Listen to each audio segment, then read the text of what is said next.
वन्देऽहं पदकमलं श्रीगुरून् वैष्णवांश्च श्रीरूपं साग्रजातं सहगणं रघुनाथान्वितं सजीवं साद्वैतं सावधूतं परिजनसहितं कृष्णचैतन्यदेवं श्रीराधा कृष्णपादान् सगण ललिता श्रीविशाखान्वितांश्च कृष्ण करुणा सिंधु दीनबंधु जगत्पते गोपीश गोपिका कांत राधा कांत नमस्तुते तप्तकांचन गौरांगी राधे वृंदावनेश्वरी वृषभानुसुते देवी प्रणमामि हरिप्रिये वाञ्छाकल्पतरुभ्यश्च कृपा सिन्धुभ्यैव च पतितानां पावनेभ्यो वैष्णवेभ्यो नमो नमः। जय श्री कृष्ण चैतन्य प्रभु नित्यानंद श्री अद्वैत गदाधर शिवासादि गौर भक्त वृंद। हरे कृष्ण कृष्ण कृष्ण हरे हरे हरे राम राम राम हरे हरे। मुखं करोति वाचालं पंगुं लंघयते गिरिं यत्कृपातमहं वन्दे श्रीगुरुदिनतारणं परमानंदमाधवं श्री चैतन्येश्वरम्। हरे कृष्ण। तो आप सबका स्वागत है तिल प्रभुपाद लीलामृत में। तो पिछले बार हम चर्चा कर रहे थे किस प्रकार प्रभुपाद को उनके गुरु महाराज स्वप्नादेश दिए और कहने लगे कि आप सन्यास क्यों नहीं ले रहे हो। तो इस बार अपने गुरु महाराज के जो स्वप्न को प्रभुपाद गंभीरता से लेते हैं और साथ ही साथ प्रयास करते हैं सन्यास लेने के विधि विधानों के बारे में कैसे आगे कदम उठाए। तो इस संदर्भ में प्रभुपाद अपने गुरु भाई जो चैतन्य गौड़ीय मठ कोलकाता स्थित हैं उनको पत्र लिखते हैं कि मैं वास्तविक गुरु महाराज की जो इच्छा है कि पाश्चात्य जगत में प्रचार करना ये कार्य को आगे बढ़ाना चाहता हूँ और मैं आपसे आपके माध्यम से कार्य को आगे बढ़ाना चाहता हूँ कि गुरु महाराज की जो मुख्य संस्थान है तो गौड़ीय मठ है। तो फिर उस समय भक्ति विलास तीर्थ महाराज कुंज बिहारी प्रभु हुआ करते थे। तो उन्होंने बोला कि आपको अगर हमारे माध्यम से संन्यास लेना है तो आपको यहाँ आकर मठ में रहना पड़ेगा, मठ के विधि विधानों से अवगत होना पड़ेगा। तो फिर हम आपको अ, संन्यास के लिए अनुमोदन करेंगे। और जहां तक आप अपनी पुस्तक की प्रकाशन के बारे में बोल रहे हैं, हमारे पास भी कई ग्रंथ अभी प्रकाशन होने बाकी है। ये सब हो जाएगा, बाद में हम आपकी पुस्तक के बारे में प्रकाशन के लिए सोचेंगे। रही विदेश जाने की, तो आप अगर यहाँ सेवा करते हैं, जुड़े रहते हैं, तो भविष्य में हम इसके बारे में विचार करेंगे। तो प्रभुपाद जो भी उत्तर प्राप्त किए उनके गुरु भाई भक्ति विलास तीर्थ महाराज से, इसे साफ साफ पता चलता था कि गौड़ी मठ के पास अभी धनराशि की कमी है, क्योंकि बहुत से धन व्यय हुआ है जो कोर्ट केस को सुलझाने में। तो प्रभुपाद आगे कहते हैं, मैं अपने टूटे तो प्रभुपाद ये जो गुरु भाई के पत्र लिखे थे भक्ति विलास तीर्थ महाराज, तो उसमें कोई प्रभुपाद को पॉजिटिव लक्षण नहीं लगा। तो प्रभुपाद कहते हैं, मैं अपने टूटे टाइपराइटर से काम ले रहा था। मैं तीर्थ महाराज के पास गया और बोला, आप मुझे एक कमरा दे दीजिए और मेरी पुस्तक छाप दीजिए, मुझे कुछ पैसे दीजिए, मैं आपके साथ आ जाऊंगा। मैंने सोचा कि यह गुरु महाराज की संस्था है, उन्होंने ना नहीं कहा, लेकिन पुस्तक छापना उनके लिए कठिन कार्य था, उनके पास धन नहीं था, इसलिए मुश्किल से वे निर्वाह घर भर के लिए इकट्ठा कर पा रहे थे। पुस्तक छापना बड़ा भारी धंधा है और उनकी बिक्री की कोई गारंटी नहीं है। तो प्रभुपाद अ, अ, जो अपनी सेवाओं को करने के लिए मुख्य रूप से जो ग्रंथ प्रकाशन के लिए सहायता मांगते हैं, किनसे न भक्ति विलास तीर्थ महाराज से।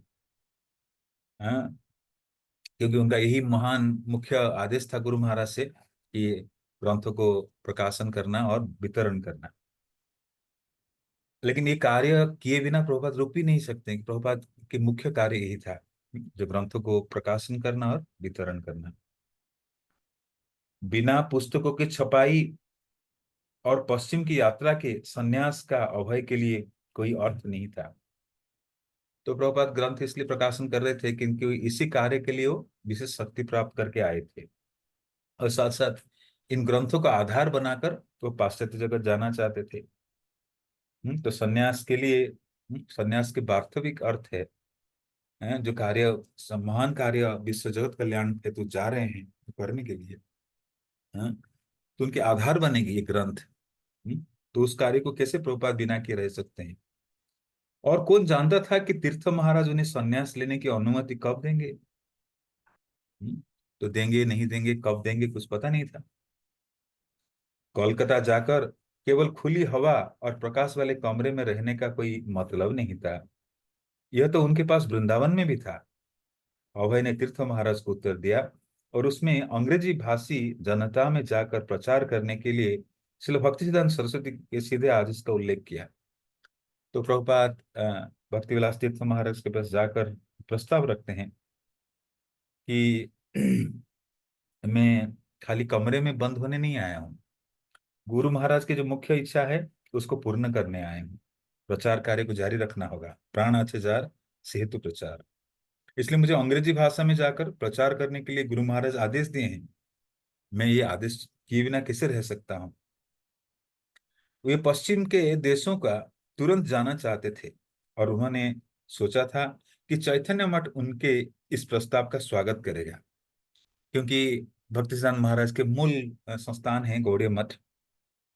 और गौड़ीय मठ अगर दावा कर रहा है भक्तिसिद्धांत महाराज के निर्देशन पर चल रहे हैं, और भक्तिसिद्धांत महाराज मुख्य रूप से आदेश दिए हैं, अभय चंद अभय बाबू को कि आप विदेश में जाइए, अंग्रेजी भाषा में प्रचार करिए।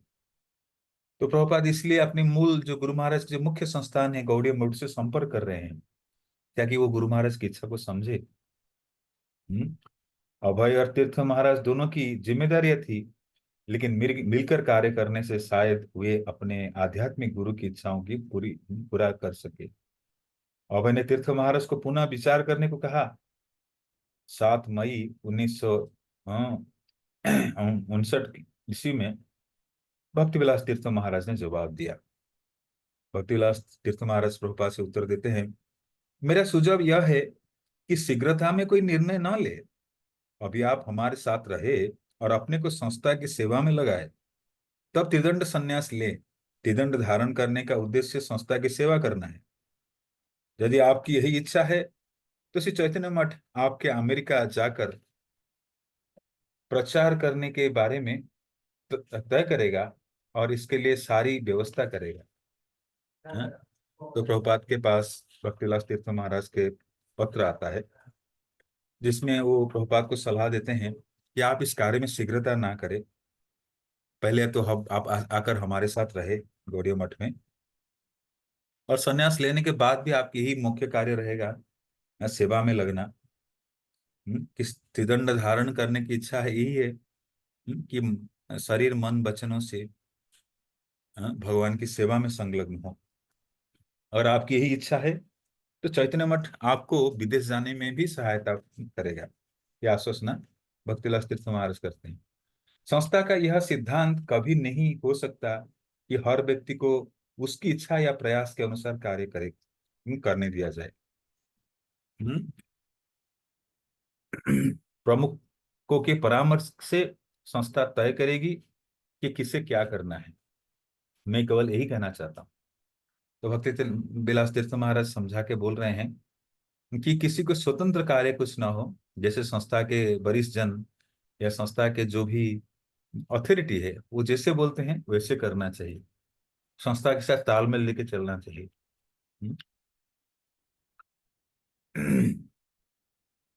सबसे पहले व्यक्ति को संस्था के साथ अपना तादात्म्य स्थापित करना आवश्यक है।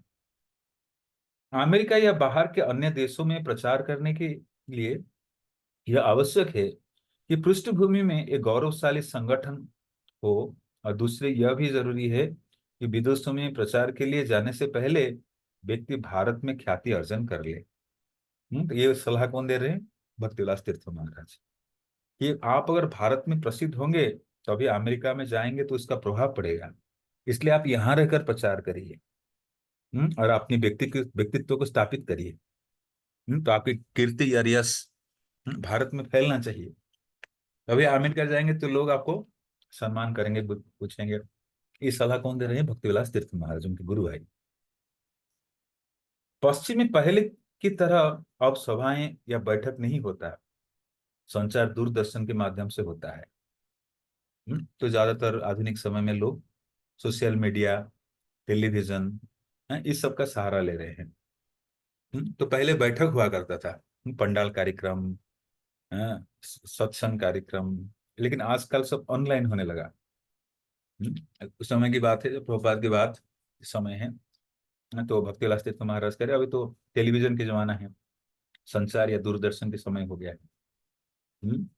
इसलिए सभाएं बैठक कम होते जा रहा है। अभय चैतन्य मठ की आवश्यकताएं और प्राथमिकता समझ गए थे, लेकिन वे इसके लिए तैयार नहीं थे कि भक्ति सिद्धांत सरस्वती ने पश्चिम में जाकर प्रसार करने को जो सर्वोच्च आदेश दिया था उसके उल्लंघन हो। तो प्रभुपाद किसी भी प्रकार से समय को व्यर्थ नहीं गंवाना चाहते थे। वो चाहते थे भक्ति सिद्धांत महाराज के ये प्रधान कार्य है, ये कार्य किसी परिस्थिति में रुकना नहीं चाहिए। इसलिए ये बात को समझकर प्रभुपाद जो गौड़ी मठ में रहने की प्रस्ताव था, उनसे सहमत नहीं हो पा रहे हैं।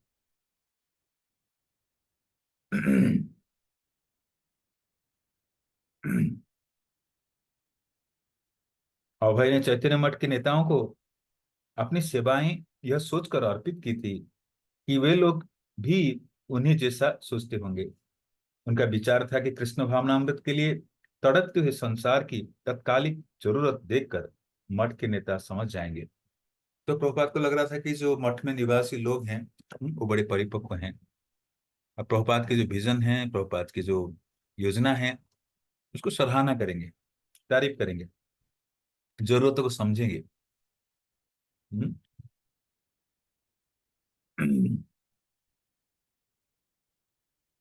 उनका विचार था कि कृष्ण भावनामृत के लिए तड़पते हुए संसार को तत्कालिक जरूरत देकर मठ के नेता समझ जाएंगे। तो अभय बाबू ने उत्साह से और आत्मविश्वास से, और वे जो कुछ भी मांगते हैं उसकी व्यवस्था करके उन्हें तुरंत पश्चिम भेज देना चाहिए, लेकिन उनकी प्राथमिकता एक और ही था। हम्म। अभय अब मथुरा के केशव महाराज की ओर उन्मुख हुए, और केशव महाराज ने उन्हें तुरंत संन्यास लेने को कहा। तो प्रभुपाद पहले जो मूल संस्थान है गौड़ीय मठ कोलकाता स्थित, जहाँ भक्तिसिद्धांत महाराज निवास करते थे आसपास में, तो वहां पर संपर्क करते हैं अपने गुरु भाई को संन्यास लेने के लिए, अपने ग्रंथों को प्रकाश करने के लिए, और साथ साथ विदेश जाने की यात्रा के लिए। लेकिन उनसे कोई ज्यादा लाभदायक उत्तर नहीं मिला।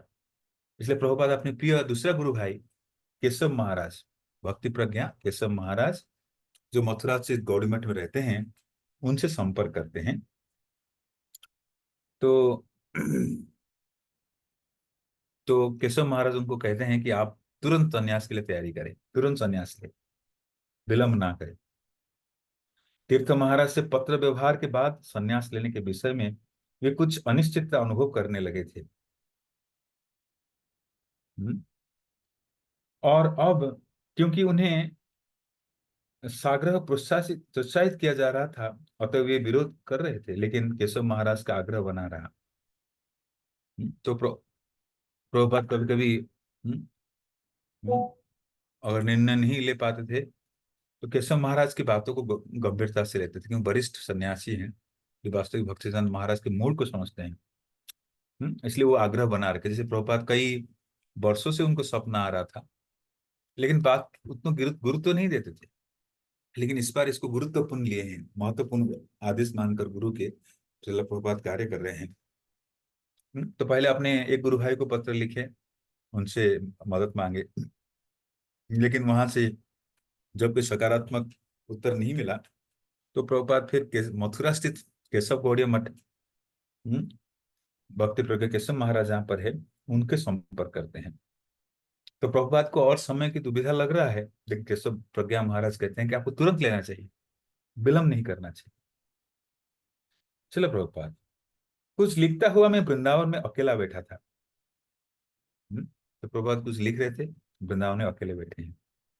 मेरे गुरु भाई ने आग्रह पूर्वक कहा, भक्ति वेदांत प्रभु, आपके जरूर कर लेना चाहिए। कौन गुरु भाई है? भक्ति प्रज्ञ केशव महाराज। कहते हैं अभय बाबू, आपको तो संन्यास तुरंत लेना चाहिए, विलंब नहीं करना चाहिए। लेकिन प्रभुपाद मन ही मन सोचे थे, अभी समय शायद नहीं आया है, मुझे और समय लेना चाहिए। हम्म, लेकिन जब भक्ति प्रज्ञ केशव महाराज बोल रहे हैं, प्रभुपाद इस बात को गंभीरता से लेते हैं। भक्ति वेदांत प्रभु, आपको यह जरूर कर लेना चाहिए। संन्यास लिए बिना कोई प्रचारक नहीं बन सकता। तो स्पेशली संन्यास जो वर्णाश्रम पद्धति में सबसे उत्तम कोटि के स्थिति है, आश्रम के तहत। और सन्यासी के बात को सब मानते हैं, सम्मान करते हैं। हम पिछले बार भी चर्चा किए थे, इसलिए चैतन्य महाप्रभु ने सन्यास लिया। तो सन्यास बहुत ही महत्वपूर्ण आश्रम है। और सन्यास बने बिना कोई प्रचार कार्य कैसे कर सकता है? इस तरह वे आग्रह करते रहे, आग्रह वे नहीं कर रहे थे समुचित। मेरे आध्यात्मिक गुरु आग्रह कर रहे हैं, तो वो भी आग्रह कर रहे थे। भक्ति प्रज्ञ केशव महाराज, प्रभुपाद आप संन्यास लीजिए। और साथ ही गुरु महाराज भक्ति सिद्धांत महाराज भी यही आग्रह कर रहे थे कि आपको संन्यास लेना चाहिए। हाँ? आग्रह थे, नहीं कर रहे थे। सचमुच मेरे आध्यात्मिक गुरु आग्रह कर रहे थे, वे चाहते थे कि मैं प्रचारक बनूं, इसलिए वो मेरे इस गुरु भाई के माध्यम से आग्रह कर रहे थे कि मैं संन्यास ले लूं। अस्तु, निश्चिता पूर्वक मैंने संन्यास ग्रहण किया। तो जब गुरु के आदेश से, गुरु भाइयों के आदेश से, यही भगवान की इच्छा है, तो भक्ति प्रज्ञ केशव महाराज से प्रभुपाद संन्यास लेने के लिए निर्णय लेते हैं। केशव जी गौड़ीय मठ मथुरा नगर के एक बाजार के मध्य स्थित था। इसका मुख्य रास्ता मेहराबदार फाटक से होकर आंगन में जाता था। आंगन ऊपर से किसी धातु की जाली से ढका था। मठ का स्थापत्य बंशी गोपाल जी मंदिर जैसा ही था। वातावरण मठ जैसा शांत और एकांत था।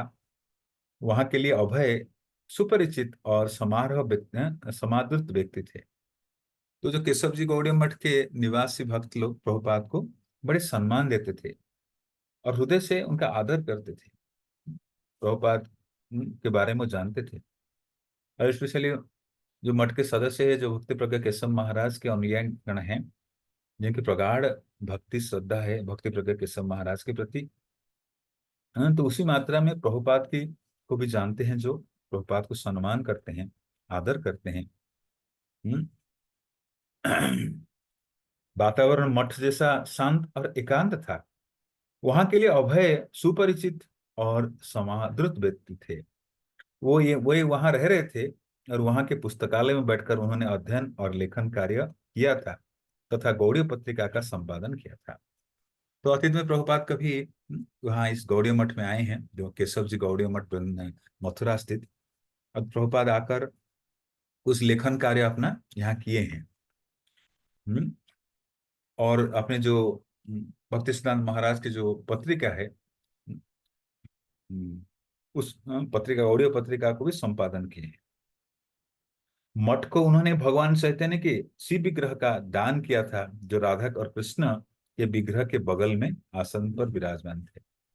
तो आप सब जानते हैं, प्रभुपाद, एक बार हम लोग चर्चा कर चुके हैं, प्रभुपाद जब झांसी में लीग ऑफ डिवोटीज बनाना चाहते थे, तो उससे पहले प्रभुपाद कोलकाता आए हुए थे, स्पेशल नवद्वीप। और वहां से सुंदर गौनिताई गौरांग महाप्रभु के विग्रह बनाए थे। और किसी कारणवश जैसे झांसी में वो लीग ऑफ डिवोटीज बन नहीं पाया, तो इसलिए प्रभुपाद क्या कि उस विग्रह को प्रभुपाद अपने प्रिय गुरु भाई केशव जी गौड़ीय मठ के भक्ति प्रज्ञ केशव महाराज को दे देते हैं।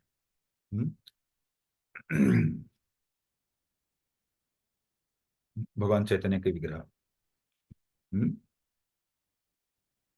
तो वो विग्रह आज भी प्रभुपाद देख रहे हैं, तो गौड़ीय मठ में है। किंतु सितंबर 1959 की ईसाई की मथुरा की यह यात्रा कोई एक सामान्य यात्रा नहीं था। वे मठ में श्वेत वस्त्र धारण करके अभय बाबू के रूप में प्रविष्ट हुए, किंतु शीघ्र ही गेरुआ वस्त्र में एक सन्यासी के रूप में उन्हें बाहर निकलना था।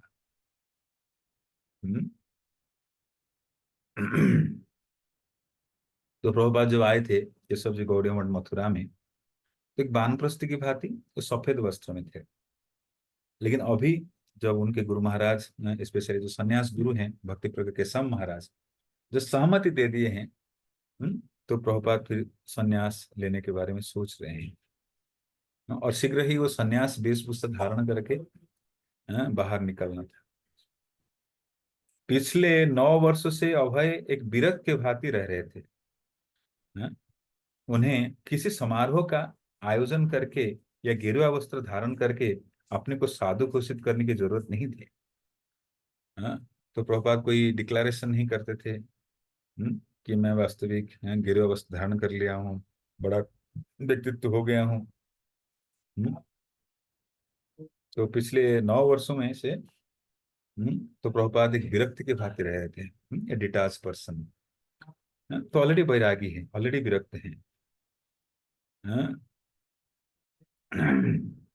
तो उनका कोई शौक नहीं था इस प्रकार वस्त्र धारण करना, सभा आयोजन करना, यज्ञ अनुष्ठान करना। लेकिन उनके लिए प्रमुख था कि गुरु महाराज चाहते हैं इसलिए मुझे करना चाहिए। वे धोखाबाज सन्यासी के बारे में भी जानते थे वृंदावन में भी, लेकिन ऐसे तथाकथित साधु देखे थे जो प्रचार नहीं करते थे, वरन चपाती की खोज में अपना समय बिताते हैं। संन्यास लेने के मुख्य उद्देश्य है प्रचार कार्य को बढ़ाना, मिशनरी कार्य को करना। लेकिन प्रभुपाद कहते हैं मैं कई सारे साधु संतों को देखता हूँ, जो भजन के नाम में आकर रहते हैं और प्रचार कार्य को आगे नहीं करते हैं, और करते क्या है, चपातियां खोजने में लग जाते हैं, समय व्यर्थ बिताते हैं। वृंदावन की कुछ स्वामी तो अवैध स्त्री संभोग जैसे कर्मों में भी लिप्त थे, जिनका परित्याग करने के लिए ही उनका यहाँ आगमन माना जाता था। तो कुछ लोग साधु के नाम से हाँ, इस आसुरिक कार्य में लगे रहते थे। हाँ? अवैध स्त्री संग करना, और काम में लिप्त रहना, इसको परित्याग नहीं कर पा रहे थे। हाँ? तो प्रभुपाद इसी कार्य के लिए आए हैं। ऐसे लोग सन्यास को उपहास का पात्र बना रहे थे। और जाति गोसाई भी थे जो साधारण गृहस्थ की तरह रहते थे और अपने परिवार के पालन के लिए धंधे के रूप में मंदिर का संचालन करते थे। हाँ? तो वास्तविक ट्रू स्पिरिट नहीं था। एक तो बताई गई कि कभी कभी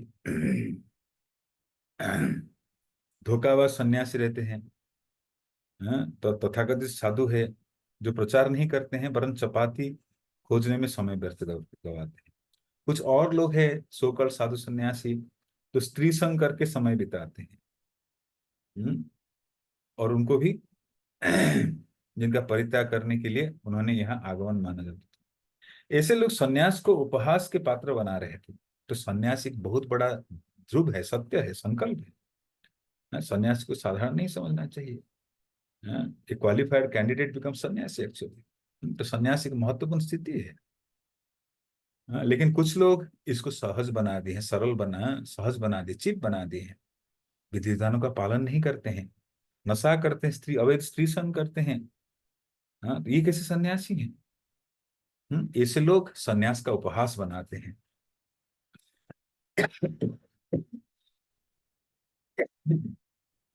और जाति गोसाई भी थे जो साधारण गृहस्थ की तरह रहते थे और अपने परिवार के पालन के लिए धंधे के रूप में मंदिरों का संचालन करते थे। तो दूसरा वर्ग है, एक तो हो गया सहजिया लोग जो भक्ति को सहज ले लिए हैं और वही कोई उनके आचरण में कोई वास्तविक बदलाव नहीं था, नियमों को पालन करते हुए नहीं दिखते थे।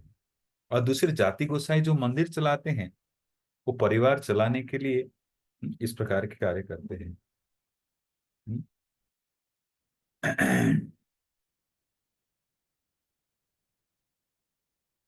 वे अपने जन्म के झूठे आधार पर जनता से सम्मान और अनुदान प्राप्त करते थे। अभय को सन्यास के इन दुरुपयोग का पता था, लेकिन वे सन्यास के वास्तविक उद्देश्य से भी अवगत थे। सन्यास प्रचार के लिए था।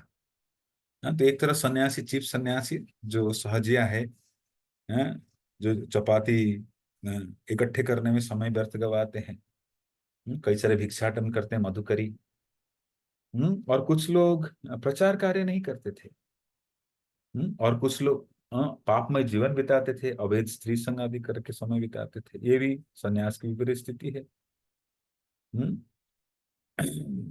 तो जिन्होंने ऐसे लोग जो है सन्यास को परिहास के पात्र बना दिए हैं। तो इनके अलावा प्रभुपाद कह रहे हैं कुछ लोग जाति गोसाई हैं। जाति गोसाई मतलब गोसाई जाति से, not like Goswami means one who has control over sensation mind. Goswami वो है जो जिसके मन अ, संयमित है, एक्चुअली मन इंद्रिय संयमित है, वही गोस्वामी है। गोसाई खाली टाइटल्स नहीं, जो गोस्वामी योग्यता भी हो गोस्वामी के लिए, जो अपनी इंद्रियों पे विजय प्राप्त किया हो वो गोस्वामी है। लेकिन यहाँ पर अपने जन्म के झूठे आधार पर जनता से सम्मान और अनुदान प्राप्त करते थे। अभय को सन्यास के इन दुरुपयोग का पता था, लेकिन वे सन्यास के वास्तविक उद्देश्य में भी अवगत थे। सन्यास प्रचार के लिए था। तो यहाँ बहुत महत्वपूर्ण बात बता रहे हैं कि सन्यास कोई क्यों लेता है, प्रचार कार्य हेतु। हम्म। तो इसे किसके बारे में प्रभुपाद अवगत थे कि सन्यास वास्तव में लेना चाहिए भगवान के प्रचार कार्य को आगे बढ़ाने के लिए। ना कि चपाती बेलने में, ना कि स्त्री संग करने में, पैसे इकट्ठे करने, नहीं। सन्यास के मुख्य कार्य है। तो सन्यास की कई पहलू पर प्रभुपाद चिंता कर रहे हैं। पहला तो सन्यास कलयुग में वर्जित है। हाँ, कलयुग में 5 चीज वर्जित है, उसमें से एक है सन्यास वर्जित है। लेकिन फिर भी सन्यास लेना पड़ता है, क्योंकि सन्यासी के बातों को लोग सुनेंगे गरीब गंभीर पूर्वक। सन्यासी को स्वीकार करेंगे, सन्यासी को सम्मान करेंगे, सन्यासी की बातों को फिर स्वीकार कर पाएंगे। तो सन्यासी धंधे के लिए नहीं, परिवार चलाने के लिए नहीं। सन्यास वास्तव में महत् कार्य है, तो जगत कल्याण कार्य है, तो संसार में भगवान की वाणी प्रचार के लिए है। 17 सितंबर 1959 ईसाई में को सवेरे केशव जी मठ की दूसरी मंजिल पर 50 फुट लंबे और 25 फुट चौड़े कमरे में राधा कृष्ण और भगवान चैतन्य की विग्रहों के सामने भक्तों का एक दल बैठा था। तो दिन तिथि क्या था, 17 सितंबर 1959, 1959। तो वर्णन हो रहा है कि प्रातःकालीन समय है, और मथुरा स्थित केशव जी गौड़िया मठ की दूसरी मंजिल पर 50 फुट लंबे और 50 फुट चौड़े कमरे में राधा कृष्ण और भगवान चैतन्य के विग्रह के सामने भक्तों का एक दल बैठा था। उस गौड़िया मठ के जो टेम्पल हॉल है, जहाँ पर भगवान राधा कृष्ण विराजमान है और चैतन्य महाप्रभु के विग्रह है, तो एक दल बैठा था। श्री विग्रह को रंग बिरंगी राजकीय वेशभूषा में और चांदी के मुकुटों से सजाया गया था। तो विशेष दिनों में भगवान को विशेष श्रृंगार की जाती है, विशेष तरीके से सजाई जाती है। तो 17 सितंबर 1959 को कुछ विशेष कार्य है, इसलिए भगवान के शिव विग्रह को भी सुंदर तरीके से सजाई गई है। हम्म। राधा रानी के दाहिने हथेली आराधकों के लिए वरदान की मुद्रा में आगे की ओर उठी थी, और बाईं ओर में कृष्ण के लिए वे एक पुष्प ली थी। तो राधा ने इस प्रकार भगवान कृष्ण की सेवा करते हैं। हाँ? तो राधा रानी दाहिने हथेली पे वरदान मुद्रा में खड़ी है। और भगवान राधा कृष्ण के लिए एक पुष्प भी लेकर खड़ी है। हम्म। कृष्ण एक नर्तन की मुद्रा में खड़े थे। उनका दाहिना पैर बाएं से आगे बढ़ा हुआ अंगूठे के बल स्थित था। लंबी रूपहली बांसुरी रक्ति मधुरों पर लावण्यमय ढंग से रखे हुए थे, वादन कर रहे थे। इस प्रकार सुंदर भगवान के शिव विग्रह का वर्णन की जा रही है, जिसका दर्शन कर रहे हैं। वास्तविक दर्शन, सुंदर दर्शन है। तो भगवान के शिव विग्रह को आज कुछ विशेष अनुष्ठान है, इसलिए भव्य तरीके से सजाई गई। वेशभूषाएं, चांदी मुकुट, कई प्रकार के अलंकार आभूषण देकर सजाई गई है। और श्रीमती राधा रानी के दाहिने हथेली आराधकों के लिए वरदान के मुद्रा में आगे की ओर उठी थी। तो ऋषभ जी गौड़िया मठ में जो राधा कृष्ण हैं, तो राधा रानी कैसे हैं ना, आशीर्वाद देने की मुद्रा में, हाथ को ऐसे आशीर्वाद मुद्रा में करते हुए खड़े हैं। और साथ साथ चांदी के मुकुट परिधान किए। राधा रानी के दाहिने हथेली आराधकों के लिए वरदान के मुद्रा में आगे की ओर उठी थी, और बाएं हाथ में कृष्ण के लिए एक पुष्प लिए खड़े थे। तो राधा रानी किस मुद्रा में है ना, आशीर्वाद मुद्रा, बाहरी लोग को दर्शन करने आने वाले, और दूसरे हाथ में भगवान एक सुंदर पुष्प लेकर खड़ी थी। कृष्ण एक नर्तक की मुद्रा में खड़े थे। Lord Krishna is dancing like in A dancing pose standing में। उनका दाहिने पैर बाएं से आगे बढ़ा हुआ अंगूठे के बल स्थित था। लंबी रूपहली बांसुरी रक्तिम अधरों पर लावण्यमय ढंग से रखे हुए थे और वादन कर रहे थे। हाँ? सिर के लंबे काले बाल उनके कंधों के नीचे तक लटकते रहे थे और गले में पड़ी गेंदे के फूल की माला उनके घुटनों तक पहुंच रही थी। तो यहाँ पर सुंदर भगवान के रूप का वर्णन की जा रही है। श्रीमती राधा रानी के रूप का वर्णन की जा रही है। तो श्रीमती राधा रानी तो एक हाथ में आशीर्वाद मुद्रा है, दूसरे हाथ में पुष्प धारण की है भगवान को देने के लिए पुष्प। तो हमारे भी पुजारी लोग कभी श्रृंगार करते हैं इस प्रकार से। तो भगवान के कुछ विशेष रूप से सजाते हैं, और श्रीमती राधा रानी को भी। तो यहाँ पर राधा रानी आशीर्वाद मुद्रा में खड़ी है और दूसरी मुद्रा दूसरे हाथ में पुष्प लेकर खड़ी है। हाँ?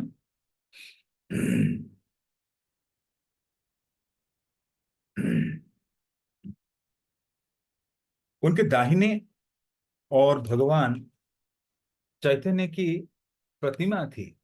उनके दाहिने बाहें बाह उठी थी, बाई बाह बगल में थी, शरीर सीधा तना था और पैर जुड़े थे। उनका रंग हल्का सुनहरा था, आंखें बड़ी थी, रक्ताभ मुखाकृति सुंदर थी। सीधे काले बाल कंधों तक लटक रहे थे। शिव विग्रहों के कुछ नीचे के आसन पर आध्यात्मिक गुरु के चित्र गुरु परंपरा के रूप में स्थित थे। जगन्नाथ दास बाबा जी महाराज, भक्ति विनोद ठाकुर, जय गौर किशोरदास बाबा जी महाराज, भक्ति सिद्धांत सरस्वती ठाकुर, भक्ति प्रज्ञा केशव महाराज। तो इस प्रकार वहां पर जो गुरु परंपरा की फोटो रखी है, भगवान की विग्रह राधा कृष्ण की, और साथ साथ चैतन्य महाप्रभु की विग्रह रखी हुई है। तो गौड़ीय मठ में यही स्टैंडर्ड होती है, किस प्रकार राधा कृष्ण विग्रह और उनके पार्श्व में चैतन्य महाप्रभु, जो कि श्री कृष्ण चैतन्य, राधा कृष्ण नहीं अन्य, उनके विग्रह रखी हुई है। तो आज मठ को बड़ी अच्छे से सजाई गई है, क्योंकि आज कुछ विशेष अनुष्ठान है। अभय 90 वर्षीय सनातन के पास, जिन्हें उसी दिन संन्यास लेना था, कुश के आसन पर बैठे। तो आज केशव गौड़ीय मठ में, भक्ति प्रज्ञा केशव महाराज के गौड़ीय मठ में 17 सितंबर 1959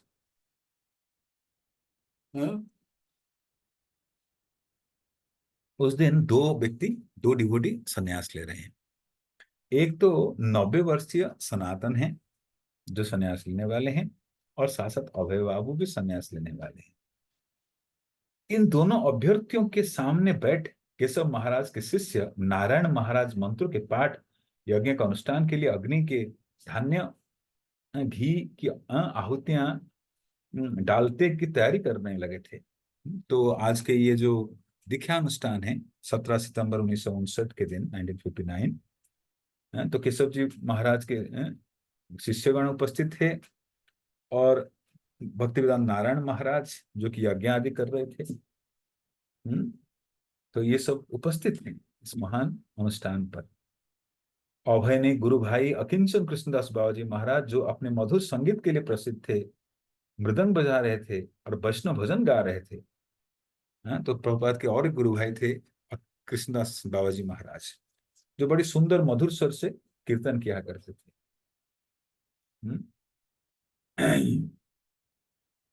और मृदंग बजा रहे थे और शासन वैष्णव भजन गा रहे। ऊंचे आसन पर बैठे अनुग्रह मूर्ति केशव महाराज अध्यक्षता कर रहे थे। क्योंकि केशव महाराज दीक्षा देंगे, आज दीक्षा गुरु है, संन्यास दीक्षा गुरु है प्रभुपाद के और सनातन प्रभु के, इसलिए थोड़ा उच्च आसन पर बैठे थे।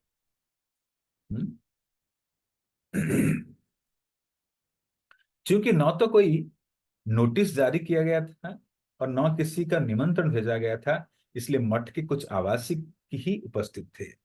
तो संन्यास दीक्षा जब पालन होती है, तो कई स्थान से लोगों के आगमन होता है, उपस्थिति में ही संन्यास होता है। लेकिन आज ज्यादा लोगों को आमंत्रण नहीं दी गई है, नोटिस जारी किया गया नहीं। इसलिए मठ में रहने वाले जो अंतेवासी गण हैं, the residents of Math, they are participating in the great festival of Prabhupada sannyasa. Narayan महाराज ने कुछ उपेक्षित मंत्र पढ़े और तब वे शांत होकर बैठ गए और केशव महाराज व्याख्यान देने लगे। तो कुछ प्रारंभिक तैयारियां यज्ञानुष्ठान के लिए भक्तिवेदांत नारायण महाराज करते हैं। और उसके बाद भक्ति प्रज्ञ केशव महाराज जो है संन्यास गुरु हैं, संन्यास देंगे, वो कुछ छोटा व्याख्यान देने लगे। तब सबको आश्चर्य में डालते हुए उन्होंने अभय से बोलने को कहा। तो केशव महाराज तो बोल दिए, भक्ति प्रज्ञ केशव महाराज जो आज दीक्षा गुरु हैं, संन्यास दीक्षा प्रदान करेंगे। हाँ, तो अपने वक्तव्य को पूरा करने के साथ साथ कहते हैं, अभय बाबू आप भी कुछ बोलिए आज। आपको भी कुछ बोलना है।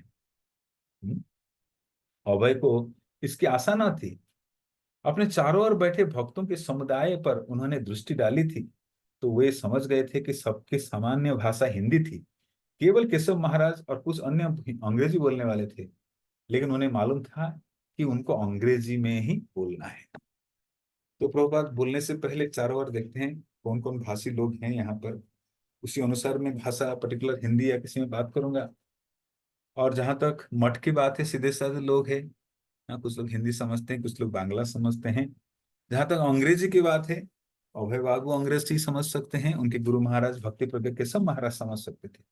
लेकिन प्रभुपाद ने निर्णय लिया, क्योंकि मेरे गुरु महाराज आदेश दिए हैं मुझे अंग्रेजी भाषा में ही पाश्चात्य जगत में प्रचार करना है, इसलिए प्रभुपाद वक्तव्य को अंग्रेजी में ही शुरू किया।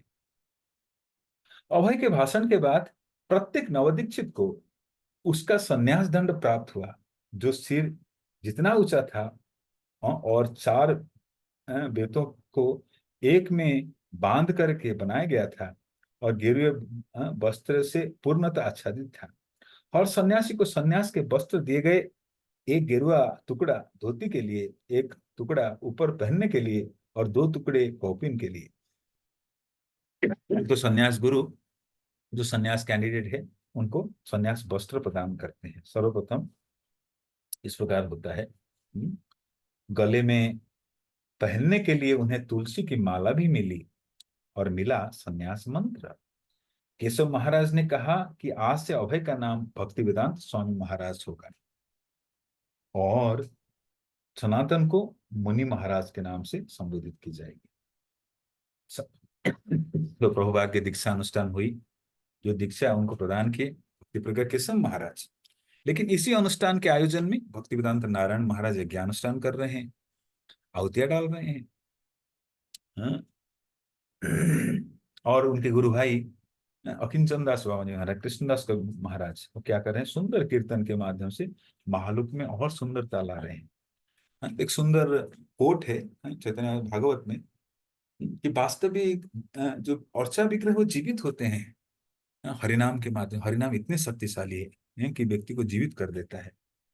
और प्राण संचारित हो, जैसे अर्चा विग्रह में प्राण प्रतिष्ठा की जाती है, तो नाम इतने शक्तिशाली है। तो दोनों सन्यासी कैंडिडेट हैं, सनातन प्रभु और अभय बाबू। तो सन्यासी फॉर्मालिटी के तहत भक्ति प्रज्ञ केशव महाराज दोनों को बारी बारी बुलाते हैं और सन्यास वस्त्र प्रदान करते हैं।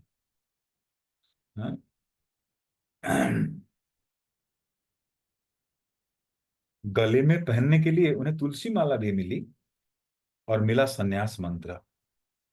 केशव महाराज ने कहा कि आज से अभय का नाम होगा भक्ति वेदांत स्वामी प्रभुपाद की जय, और सनातन महाराज की दीक्षा नाम होगा मुनि महाराज। समारोह के पश्चात दोनों नए सन्यासी का फोटो खींचा गया। वे अपने सन्यास गुरु के अगल बगल खड़े थे, क्योंकि गुरु महाराज कुर्सी पर बैठे थे। तो भक्ति प्रज्ञ केशव महाराज 2 लोगों को सन्यास दिए और वो स्वयं केशव जी भक्ति प्रज्ञ केशव महाराज आसन पर बैठे हुए हैं। तो इसी बीच जब दीक्षा संपन्न होता है तो फिर सब मिलकर क्या करते हैं, फोटो खींचते हैं। और प्रभुपाद और साथ साथ जो मुनि महाराज है, भक्ति वेदांत स्वामी प्रभुपाद और मुनि महाराज, उनके गुरु महाराज सन्यास गुरु महाराज भक्ति प्रज्ञ केशव महाराज के बगल में खड़े हैं। केशव महाराज ने अभय पर कोई बंधन नहीं लगाया, उन्होंने उनको केवल प्रोत्साहित किया कि वो प्रचार में लगे रहे। तो वही चीज दोहराते हैं जो उनके गुरु महाराज बोले थे। भक्ति प्रज्ञ केशव महाराज भी बोलने लगे, अभय बाबू अभी जो भक्तिदान स्वामी प्रभुपाद आपको प्रचार कार्य में ज्यादा ध्यान लगानी होगी। प्रचार बहुत महत्वपूर्ण सेवा है गुरु महाराज का। हम्म। तब भी अभय को मालूम था कि ऐसी भक्तिवेदांत स्वामी बनने का मतलब केवल यही नहीं थी कि वो परिवार पर उसकी सुख सुविधा और अपने धंधा छोड़ रखे थे। यहाँ तो वे 5 वर्ष पूर्व कर चुके थे। तो परिवार को छोड़े हुए 5 वर्ष हो चुका है, बीत चुका है। हम्म। श्वेत श्वेत वस्त्र छोड़कर गेरुआ वस्त्र धारण करते हैं और उनका नाम परिवर्तन होके भक्तिवेदांत स्वामी प्रभुपाद होने लगता है। हाँ? तो प्रभुपाद सन्यास कहाँ पर लिए थे? मथुरा में। कौन सी मठ में? केशव जी गौड़े मठ में। कौन दीक्षा गुरु है? सन्यास दीक्षा गुरु भक्ति प्रज्ञा केशव महाराज। और इस अनुष्ठान में और कौन उपस्थित थे? ना भक्ति वेदांत नारायण महाराज और साथ ही साथ अकिंचन दास बाबा जी महाराज। और कौन थे? भक्ति प्रज्ञा केशव महाराज सन्यास गुरु हैं। और कौन थे? मठ के अंतेवासी अधिवासी लोग भी उपस्थित थे।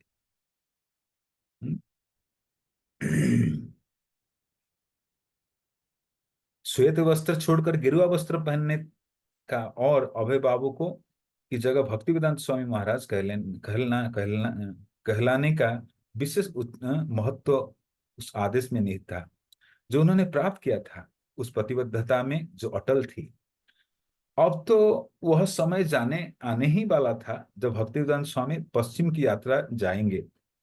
तो प्रभुपाद की मुख्य लक्ष्य था किसी गुरु महाराज के निर्देशन कि जो मुझे पाश्चात्य जगत में जाकर अंग्रेजी भाषा में प्रचार करना है।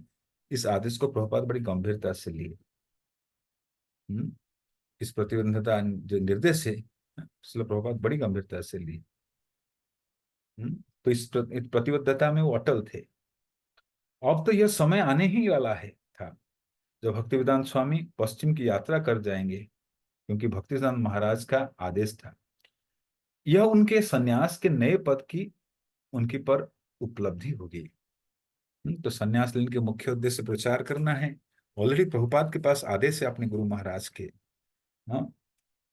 तो और इसको और गाढ़ा बना देता है जैसे गौड़ीय पत्रिका में सन्यास संस्कार का विवरण छपा। तो प्रभुपाद जो सन्यास ले रहे हैं अपनी जो गुरु भाई और एक हैं मुनि महाराज, तो ये फोटो कई स्थान पर लीलामृत में और कई पुस्तकों में भी छापा गया है सन्यास प्रभुपाद के सन्यास के। हाँ, तो प्रभुपाद की सन्यास तिथि कौन सा है ना? 17 सितंबर 1959।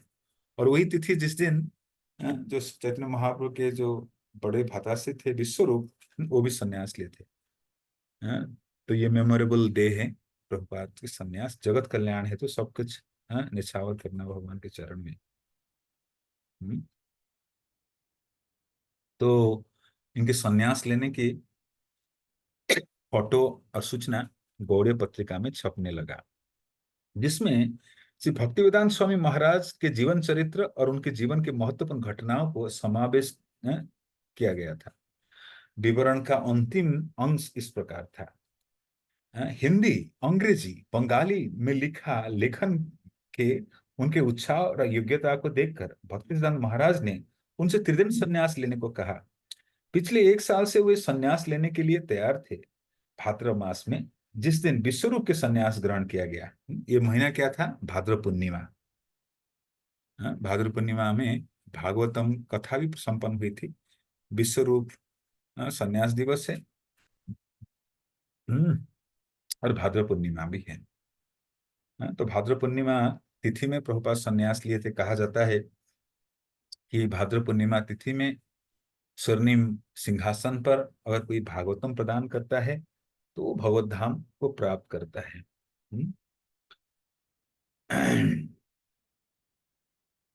तो भक्तिसिद्धांत महाराज प्रभुपाद को संन्यास लेने के लिए कहा था। तो प्रभुपाद लेकिन जो ग्रंथों का प्रकाशन कर रहे थे, अनुवाद कर रहे थे हिंदी में अंग्रेजी में और साथ साथ बंगाली भाषा में भी। भले ही उनको विनम्रता से रखते हैं। पिछले 1 साल से वे संन्यास लेने के लिए तैयार थे। तो प्रभुपाद संन्यास एक दिन नहीं सोचे। पिछले कई दिनों से सोच रहे हैं संन्यास लेने के लिए। 1 साल से संन्यास लेने का सोच रहे हैं। भाद्रव मास में जिस दिन विश्वरूप का संन्यास ग्रहण किया, उसी दिन भक्तिवेदांत स्वामी ने श्री केशव जी गौड़िया मठ में वेदांत समिति के संस्थापक भक्ति प्रज्ञा केशव महाराज के संन्यास धारण किया। उनको संन्यास आश्रम स्वीकार करते और विरक्त जीवन की लीला भूमि में प्रवेश करके देखते प्रति हमारे हृदय में प्रेम और उत्साह उमड़ा है। हम्म,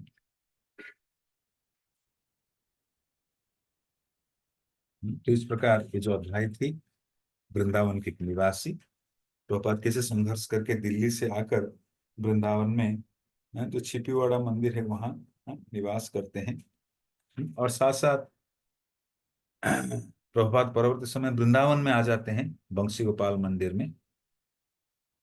और फिर उनके गुरु महाराज के स्वप्न आता है, तो प्रभुपाद फिर संन्यास लेते हैं। तो संन्यास लेने के मुख्य उद्देश्य क्या है? प्रचार कार्य को आगे बढ़ाना। तो ये विशेष रूप से वृंदावन के एक निवासी जो अध्याय संपन्न होता है। आज हम नया प्रकरण शुरू कर रहे हैं जिसका शीर्षक है जो प्रकरण 10, आवश्यकता की यह महत्वपूर्ण घड़ी। विषय वस्तु को उपयुक्त भाषा में, विशेषकर एक विदेशी भाषा में प्रस्तुत करने की हमारी योग्यता सचमुच विफल रहेगा। उसको सही ढंग से प्रस्तुत करने के हमारे सच्चे प्रयत्नों के बावजूद हमारी भाषा में बहुत सी साहित्यिक त्रुटियां हो सकती है। तो प्रभुपाद ये जो शब्द है, श्रीमद् भागवतम पहला स्कंद 5वें अध्याय 11वीं श्लोक, तद्वाग विसर्ग जनताग विक्लव जतिन प्रतिशोक अविधाप्यते है। तो ये जो श्लोक है श्रीमद् भागवतम पहला स्कंद 5वें अध्याय की 11वीं श्लोक, इसी को उद्धृत कर रहे हैं। तो प्रभुपाद क्या कह रहे हैं कि मैं हो सकता है कुछ लेखन में त्रुटि किया हूँ साहित्यिक रूप से।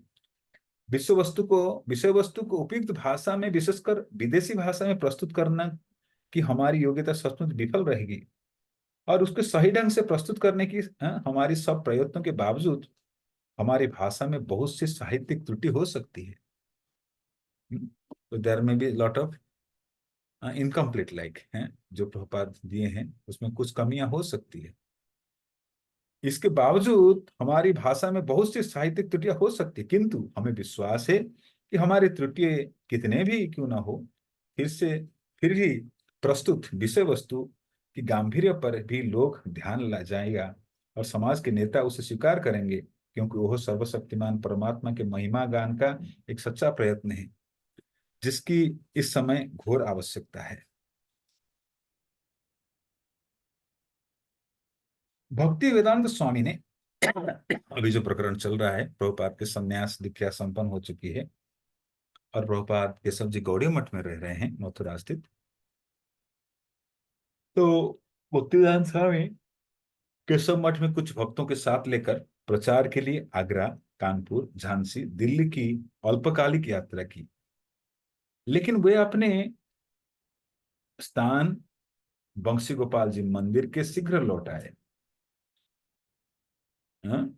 अब उन्हें अभय बाबू कोई नहीं जा कहता है। मित्रों के बीच भी स्वामी जी या महाराज हो गए थे। तो बंगाल में जैसे नॉर्मली बाबू कह के पुकारते हैं, अभय बाबू, घोष बाबू, ऐसे कुछ नाम पुकारते हैं। लेकिन अभी प्रभुपाद संन्यास लेने के बाद उस नाम से कोई नहीं बुलाते हैं। अभी या तो स्वामी जी या महाराज कह के संबोधित करते हैं। वे प्रातः स्वामी भक्तिवेदांत जी, स्वामी महाराज, ऐसी भक्तिवेदांत स्वामी आदि संबोधन से पुकार जाते थे। तो प्रभुपाद को गौड़ीय मठ में, केशव जी गौड़ीय मठ मथुरा में कई नाम से संबोधित किया जाता था। स्वामी भक्तिवेदांत जी, स्वामी महाराज, एक सी भक्तिवेदांत स्वामी आदि संबोधनों से पुकारे जाते थे। लोग तुरंत उन्हें साधु मानने लगे और सम्मान देने लगे। इतना होने पर भी उनकी मूलभूत समस्याएं ज्यों की त्यों थी। वे लिखना चाहते थे और उसे प्रकाशित करना चाहते थे, लेकिन उनके पास धन नहीं था। वे भगवान के संदेश को प्रसारित करना चाहते थे, लेकिन कोई सुनने वाला नहीं था। उनके स्वामी हो जाने पर इन चीजों में कोई अंतर नहीं आया था। तो प्रभुपाद जो मुख्य उद्देश्य के लिए संन्यास लिए थे, हाँ, तो वास्तविक वो और लिखना चाहते हैं और छापना चाहते हैं, लेकिन उनके पास पैसा नहीं है। और भगवान के दिव्य दिव्य शब्द ध्वनि को प्रचार करना चाहते हैं, लेकिन कोई सुनने में रुचि नहीं ले रहे हैं। संसार में लोग दूसरे प्रकार से ग्रसित थे।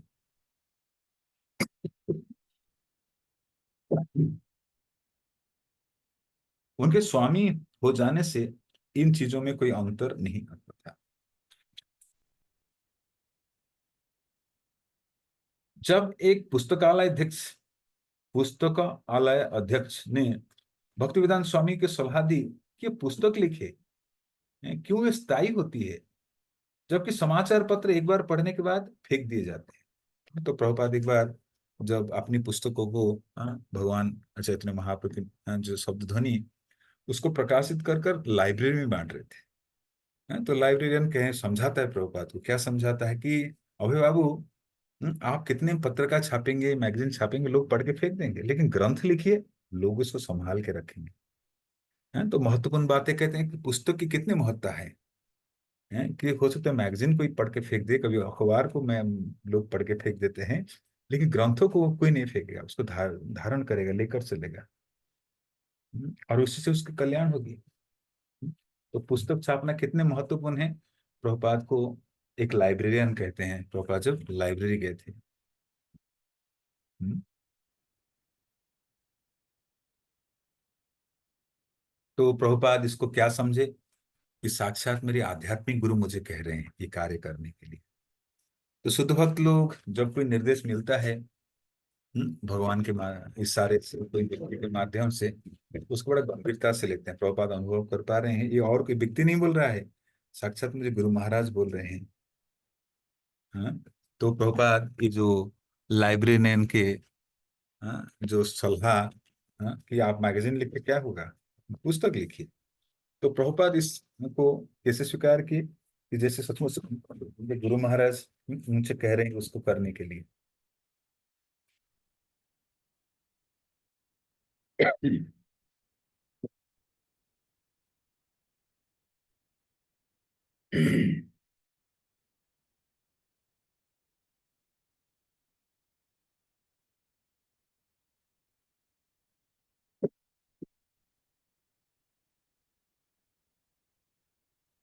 तो प्रभुपाद अपने गुरु महाराज परमात्मा रूप में निर्देशन देते हैं कि अभय बाबू, अभी आप खाली मैगजीन मत छापो, ग्रंथों का प्रकाशन करो।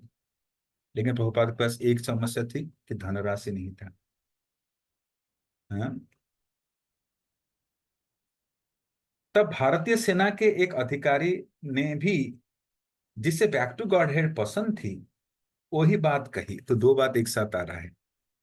प्रभुपाद को दो जगह से एक ही बात आ रहा है। एक तो एक लाइब्रेरियन कह रहे हैं, दूसरा जो प्रभुपाद की पत्रिका पढ़ते थे कोई आर्मी व्यक्ति है, आर्मी ऑफिसर, वो भी सेम चीज कह रहे हैं। तो इसे कैसे स्वीकार करें। प्रभुपाद स्वीकार करते हैं कि वास्तविक मेरी गुरु महाराज इन व्यक्तियों के माध्यम से कह रहे हैं। और गुरु महाराज कौन है?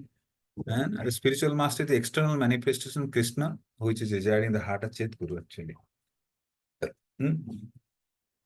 भक्ति वेदांत स्वामी को प्रतीत हुआ कि यह सब उनके आध्यात्मिक गुरु उनके लिए उद्घाटित कर रहे थे। जैसे अपने आध्यात्मिक गुरु का कोई अधीनस्थ सेवक के रूप में वे सदा उनकी इच्छाओं के विषय में सोचता करता था और इसके मार्गदर्शन की राह देखता रहता था। उसी प्रकार भक्तिवेदांत स्वामी को बदले में गुरु के आशीर्वचन और उनकी व्यक्तिगत उपस्थिति की अनुभूति हुई। तो एक शिष्य जो समर्पित शिष्य हमेशा अपने गुरु को जीवन में उपस्थिति को अनुभूति करता है। शिल भक्ति सिद्धांत के विश्वस्त संपर्क की भावना उनसे जितने अधिक अनुभूति थी, उतने ही अधिक से पुस्तक लिखने में प्रेरणा अनुभव की। तो प्रभुपाद इस प्रकार गुरु महाराज के आदेश जो इनडायरेक्टली आ रहा है संकेत के रूप में, तो प्रभुपाद इसको आशीर्वचन समझकर गंभीरता से अपने कार्य को करने लगते हैं। पुस्तक लिखना, जारी रखना, प्रकाशन करना, फिर उसको वितरण करना, गुरु महाराज जो मुख्य आदेश उसको पालन करना। उनका ध्यान श्रीमद् भागवतम पर गया क्योंकि वो सर्वाधिक महत्वपूर्ण और अधिकाधिक आधिकारिक वैष्णव धर्म ग्रंथ था। तो ग्रंथों में कौन सी ग्रंथ लिखेंगे, कौन सी ग्रंथ लिखेंगे? तो प्रभुपाद सोच रहे हैं मैं भागवतम के बारे में लिखूंगा, भागवत का अनुवाद करूंगा, भागवत को पुस्तक रूप में प्रकाशित करूंगा। यद्यपि भगवत गीता संपूर्ण वैदिक ज्ञान का सार तत्व थी, और वह संक्षेप में वर्णित थी, तभी श्रीमद् भागवतम का रूप विस्तृत था। तो प्रभुपाद चुनते हैं पुस्तक, भगवत गीता और भागवतम, सर्वप्रथम भागवतों में सुनते हैं, जो कि भगवत गीता के पांडुलिपि उनके पास है और पाश्चात्य जगत जाने वाले हैं, तो भागवतम महत्वपूर्ण, आवश्यक है तुरंत प्रकाशन के लिए। हम्म। शिल भक्ति शिल भक्ति वेदांत,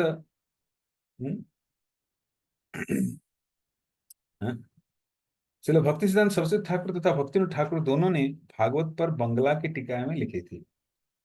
सच तो यह है कि अतीत में वैष्णव आचार्य में भी से अधिकतर श्रीमद् भागवतम पर भाष्य लिख चुके थे। स्वयं भगवान चैतन्य ने श्रीमद् भागवत को शुद्ध वैदिक साहित्य के रूप में संस्तुति की थी। तो चैतन्य महाप्रभु श्रीमद् भागवतम प्रमालम अमलम,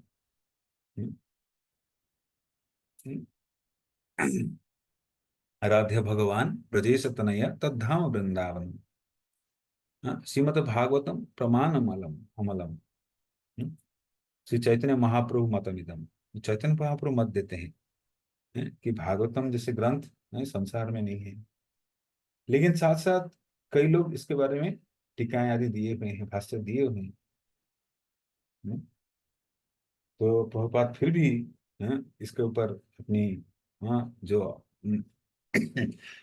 अनुवाद तात्पर्य टीकाएं प्रस्तुत करते हैं, जो विश्व के लोगों के हृदय में परिवर्तन लाएंगे। इस ग्रंथ का अंग्रेजी अनुवाद और इसकी टीका किसी दिन अखिल विश्व का हृदय परिवर्तन कर सकता है, और यदि वे थोड़ी सी भी पुस्तक प्रकाशित कर सके तो उनके प्रचार कार्य में अभिवृद्धि होगी। वे विश्वास के साथ विदेश जा सकते थे और वहां लोगों के सामने उन्हें खाली हाथ नहीं उपस्थित होना पड़ेगा।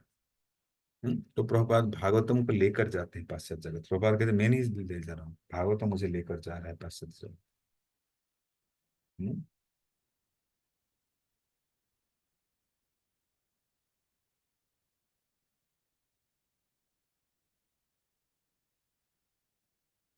इस प्रकार आज जो अगला अध्याय हमने शुरू की, इस प्रकरण 10, जिसके शीर्षक है आवश्यकता की यह महत्वपूर्ण घड़ी।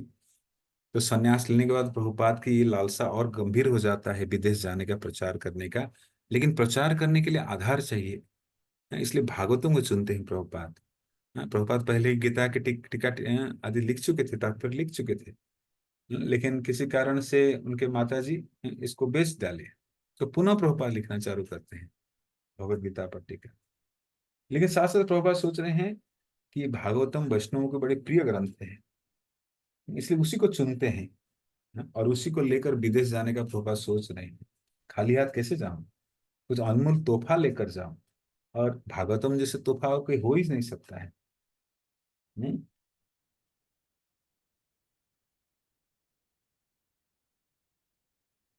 तो इस प्रकार आवश्यकता की महत्वपूर्ण घड़ी जो अध्याय है, इसको आज हमने शुरू की। और प्रभुपाद के जो संन्यास दीक्षा होती है अपने संन्यास गुरु महाराज से, नया नाम बदलता है, और साथ साथ प्रभुपाद श्रीमद् भागवतम की प्रकाशन करना गंभीरता से करते हैं, ताकि इसी को लेकर वो पाश्चात्य जगत में जाए, लोगों तक पहुंचाए भगवान के संदेश। तो आज हम यहीं विराम देते हैं, आगे चर्चा करेंगे। किसी कुछ प्रश्न समीक्षा आदि है तो बता सकते हैं। Anyone has got anything to say or ask something, can go ahead before we wind up. Anyone has got anything to ask regarding to the topic? हरे कृष्णा, सुन पा रहे हैं? हरे कृष्णा प्रभु जी, नहीं आवाज बिल्कुल ठीक है।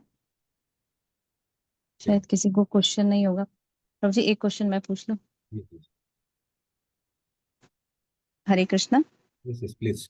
हाँ प्रभु जी, जैसे इसमें पहले जैसे कि प्रभुपाद ना अपने फर्स्ट जो उनके गुरु भाई हैं भक्ति विलास तीर्थ महाराज जी से जब पूछ रहे हैं, तो उसमें जैसे एक लाइन आ रही है ना कि they might also see things in his way, मतलब जिस तरह जो पॉइंट ऑफ व्यू प्रभुपाद का है उस पॉइंट ऑफ व्यू से शायद वो भी उस चीज को देखें और लें जो वो पूछ रहे थे अपने लेटर में या कम्युनिकेशन में। तो कई बार मतलब ये डिफरेंट पॉइंट ऑफ व्यू था ना उनके, जो गुरु भाई और उनका।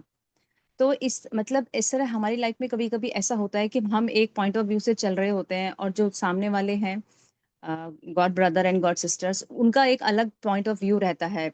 मैं ये नहीं कह रही कि हमारा ऑलवेज सही है, लेकिन फिर भी कई बार वो डिफर करता है पॉइंट ऑफ व्यू। तो उस सिचुएशन में क्या करना चाहिए प्रभु जी?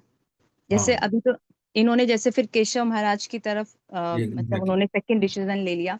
एग्जैक्टली। बट हम तो ऐसा नहीं लेते हैं, और मतलब क्या करना चाहिए वैसे? बिकॉज हमें इतना बोला भी जाता है कि इतने ज्यादा इधर उधर नहीं जाना चाहिए, आप एक ही जगह रहो ज्यादा। तो मतलब वो थोड़ा सा कंफ्यूजन रहता है, फिर हम कई बार सोचते हैं कि हमारा ओपिनियन गलत था और ड्रॉप कर देते हैं उस ओपिनियन को। फिर ऐसे ही कई बार हो जाता है, तो फिर मतलब कई बार ऐसा लगता है कि पता नहीं क्या ही कर रहे हैं, तो ऐसे कंडीशन में क्या करना चाहिए? हम्म। तो भक्ति विलास तीर्थ महाराज की तरफ से जो पत्र की उत्तर आ रही है, उसमें वो वर्णन कर रहे हैं कि हमारे कुछ डिफरेंट प्लान नहीं होना चाहिए, जो यहाँ पर जो प्लान चले उसी के अनुसार होना चाहिए। तो प्रभुपाद का अनुभव हुआ था कि मुझे अभी संन्यास लेना है, ये महत्वपूर्ण सेवा है। और भक्ति विलास तीर्थ महाराज कई शर्त रखते हैं। तो प्रभुपाद सोचते हैं कि शर्त अगर मैं इसे पालन करते करूँ तो संन्यास लेने में और विलम्ब होगा।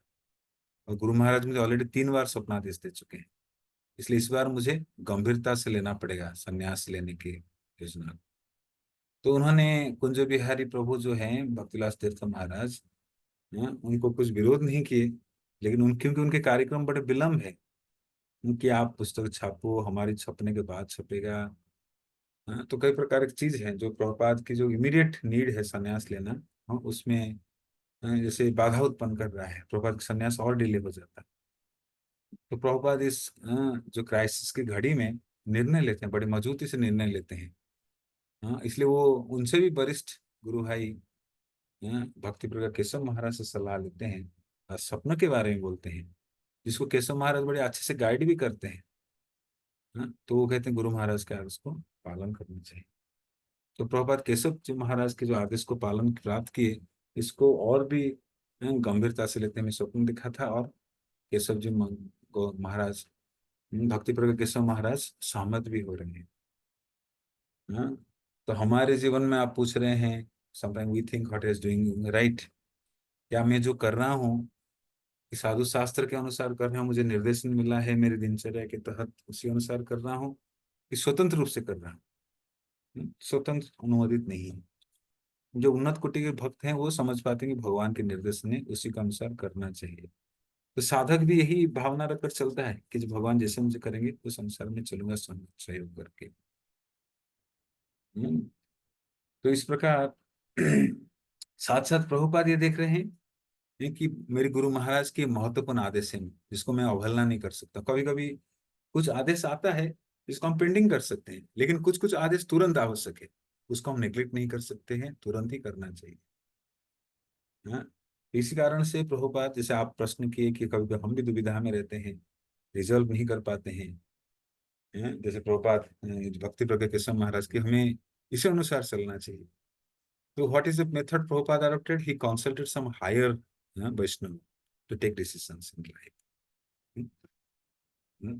इसलिए प्रभुपाद भी अपने गुरु भाइयों से सलाह करते हैं भक्ति प्रज्ञा केशव महाराज की, ऐसी परिस्थिति आई क्या करना चाहिए, मैं संन्यास लूं कि ना लूं, बताइए आप। भक्ति विलास तीर्थ महाराज तो बड़े लंबे चौड़े दे दिए, लेकिन केशव महाराज तुरंत उत्तर दिया, हाँ आपको अभय, आपको संन्यास लेना चाहिए। तो हमारे जीवन में इस प्रकार रिजल्व के लिए हमें कुछ वरिष्ठ भक्तों का सहायता लेना चाहिए। अगर कहीं कॉन्फ्लिक्ट आता है या मन डाउट से हटता नहीं, तो उस केस में हमें सलाह लेना चाहिए शास्त्र के निर्देशन के अनुसार। ओके।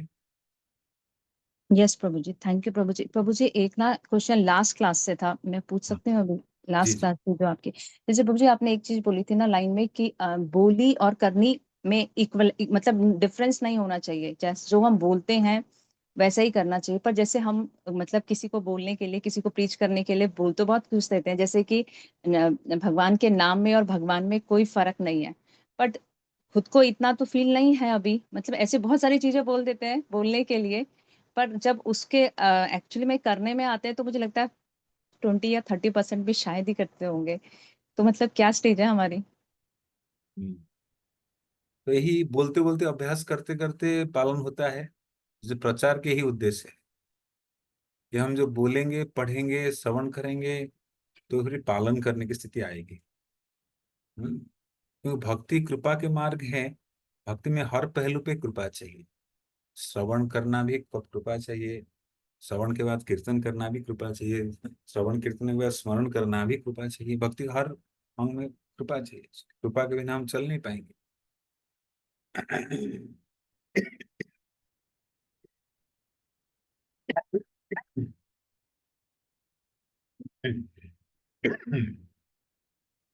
तो इसलिए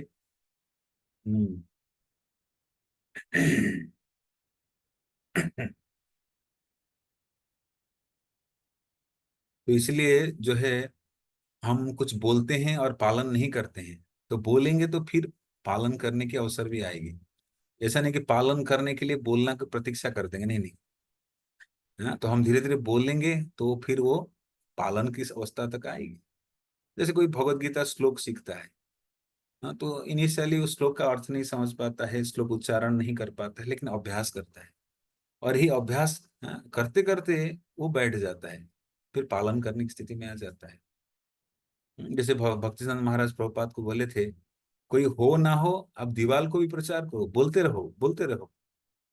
हाँ, तो उसी प्रकार हमें अपने जीवन में लेना चाहिए। कि हो सकता है मैं अभी कई चीज पालन नहीं कर पा रहा हूँ, लेकिन जो बोलूंगा बार बार मेरी, हाँ, मन में चेतना में ये हमर होगा कि मुझे मुझे पालन करना है। हाँ, जैसे कभी कभी भक्त लोग इशारा करते हैं ना, किसी को बोलते हैं तो एक उंगली आगे जा रहा है और पीछे तीन उंगली। मतलब एक उंगली मतलब दूसरे को मैं को बोल रहा तुम पालन करो तुम पालन करो, लेकिन साथ साथ तीनों उंगली मेरे और है कि मुझे पालन नहीं, मैं किया नहीं किया, मैं बोलते रह रहा हूँ, मुझे ही पालन करना चाहिए। इस प्रकार की स्थिति आएगी। खाली बोलना नहीं, लेकिन धीरे धीरे जो आप बोलेंगे 25, 27, 28% तक पालन कर पा रहे हैं, लेकिन धीरे धीरे इस प्रकार रिपीटेशन करेंगे, तो bhakti leads repetition, like same thing repeatedly doing, देन पालन भी स्वाभाविक रूप से होने लगेगा। Okay, thank you Prabhu ji. Hare Krishna. Okay, so will stop here, no further questions. Devotee उपस्थित है कि है नहीं पता नहीं, खाली ऑन वीडियो तो ऑन नहीं किसी का, पता नहीं चल रहा है। तो ठीक है, हम विराम देते हैं। आप सबके बहुत बहुत धन्यवाद भाग लेने के लिए। श्रील प्रभुपाद लीलामृत की जय, अनंत कृष्ण भक्त की जय। डिवोटीज, आप सब अपने आप को अनम्यूट कर लीजिए। हम प्रभु जी को धन्यवाद करेंगे for such a wonderful class by chanting Hare Krishna महामंत्र। हरे कृष्णा हरे कृष्णा कृष्णा हरे कृष्णा कृष्णा कृष्णा हरे हरे हरे हरे हरे हरे राम राम हरे राम राम हरे राम हरे। हरे थैंक यू प्रभु जी। हरे कृष्ण। वंशा प्रभु के पास पतिता नाम पामे वैष्णव नमो नमः। अनंत वैष्णव की जय। रामनारायण प्रभु जी का जय। प्रणाम जय हरे कृष्णा। हरे कृष्ण।